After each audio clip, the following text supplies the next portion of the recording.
Good morning. কোকিলের মিষ্টি সুর দিয়ে শুরু করছি দিনটা।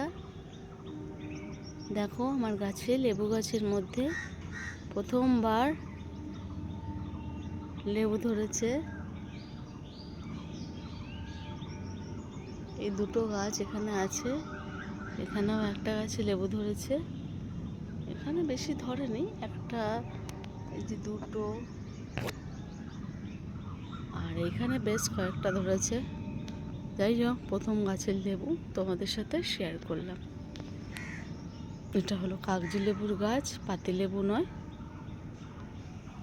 এখানে অনেক দিন ধরেই ভাবছি শেয়ার করব, কিন্তু আর শেয়ার করা হয়ে উঠছে না। আজকে মনে হলো, তাই শেয়ারটা করলাম। সুপ্রভাত বন্ধুরা, ভালো থাকবে সবাই।